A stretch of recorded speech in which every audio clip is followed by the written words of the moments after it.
Part 1. Barriers to owning your life. Don't settle for a mediocre life. Chapter 1. Seeing beauty and purpose in your ordinary days. Owning the hero who lives inside you. What distinguishes men of genuine achievement from the rest of us is not so much their intellectual powers and aptitudes as their curiosity, their energy, their fullest use of their potentialities. Nobody really knows how smart or talented he is until he finds the incentives to use himself to the fullest. God has given us much more than we know what to do with. Sidney J. Harris.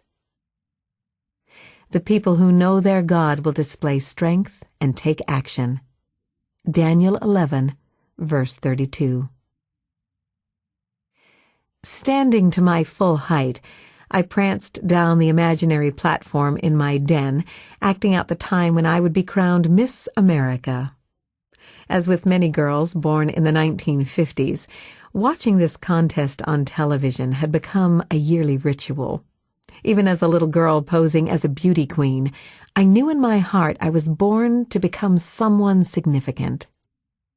Reading books about heroes of history further fed these dreams.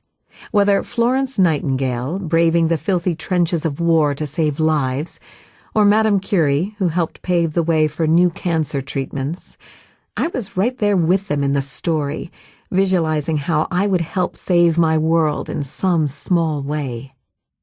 Fast forward a couple of decades, when I found myself squishing next to my 7-year-old son on a couch, munching chocolate chip cookies and sharing a little boy moment. Mama, you know what I think? I think Superman was just like Jesus.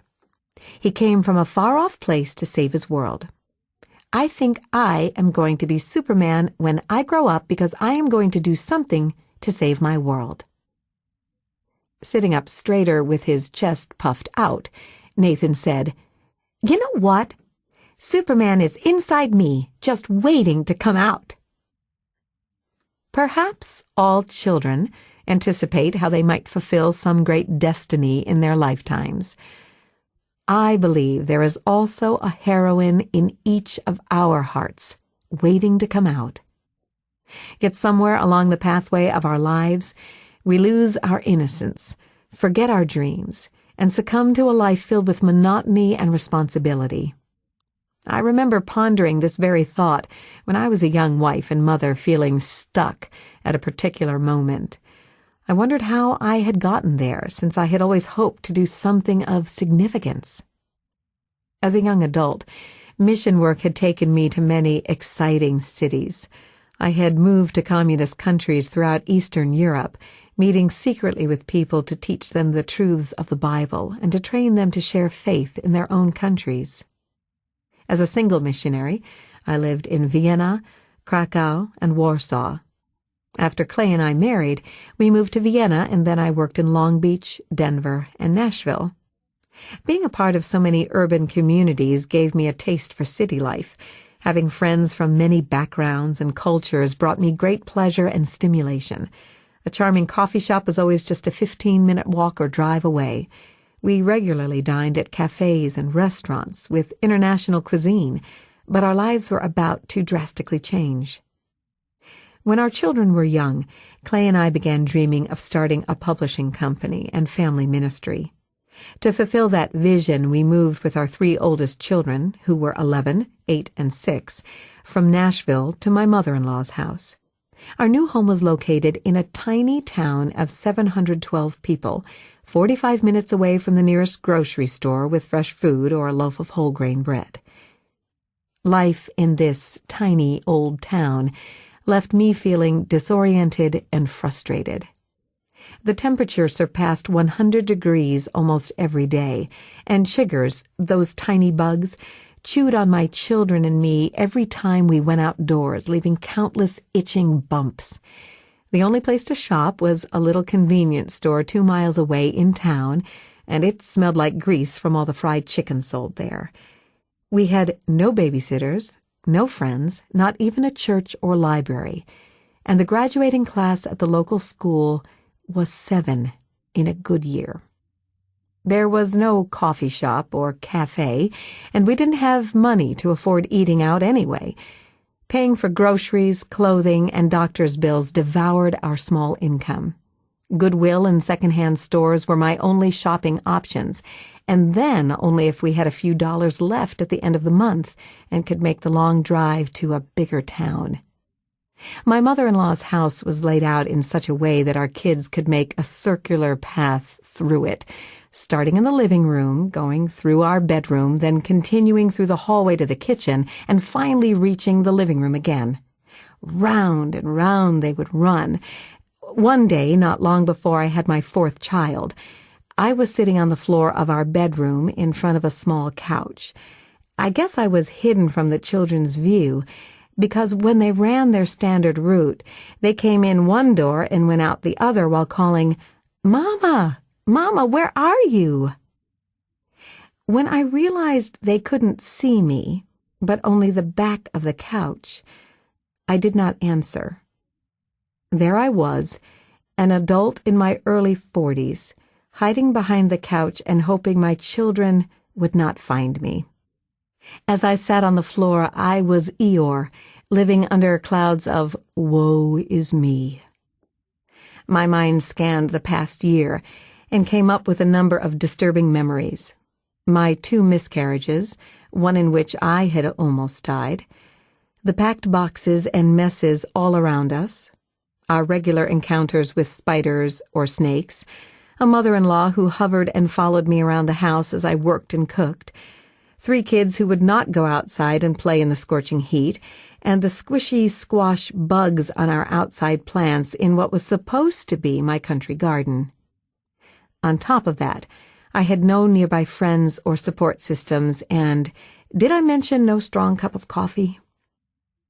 More thoughts came. My family wanted to eat so often, and they made so many messes every day. This was not at all how I'd envisioned my life. I considered myself a professional, adult sort of person, not a pregnant 42-year-old mama with secondhand clothes who was throwing up and sweating through life with children and messes all around me. In that moment, my life was a pile of puzzle pieces, all mixed up with no seeming pattern or logical way to fit them together. And a heroine was not to be found in the picture. As I scrutinized the landscape of my soul, I saw endless darkness down a gloomy hallway that seemed to end in despair. Nothing in my life seemed to be matching up with my ideals. I was physically, spiritually, and emotionally drained, and everyone and everything depended on my keeping it all together. This place was as far from an adventure requiring heroism as I could imagine. Add to that, a number of critics waited in line to freely voice their opinions to Clay and me. Have you lost your mind moving to such a tiny town? Are you sure this is where you are supposed to be? 95% of all new businesses fail the first year, and they end up bankrupt. What experience do you have in publishing? I thought the real publishers already rejected your book ideas. What makes you think you can publish them yourselves and find anyone who wants to hear what you have to say? Then there were warnings from family. You know, someday you are going to have to get a job that pays real money. You can't just fiddle around your whole life. You need to think of your children and how you are raising them. And after 3 miscarriages, one you almost died from, you are pregnant again? You are tempting fate. If something more serious happens, it will be your own fault. I think it is fine if you homeschool your children when they are young because you can't mess them up too badly. But what about when they're older? What will you do then about your children's education when the nearest big school is in another county, miles and miles away? And have you considered that they won't get the socialization they need? It was while juggling these pressures on our marriage, finances, spiritual life, family life, and ideals that I felt breathless with fear and insecurity as I hid behind that couch. It was then that I had a big come to Jesus meeting. Tears flowed down my face uncontrollably.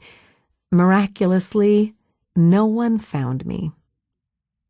God, I whispered, I have served you faithfully for many years.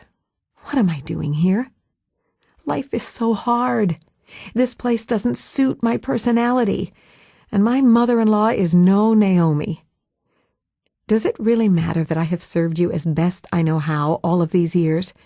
How can any good come out of these circumstances? I don't think I can make it here. Please, take me out of this situation.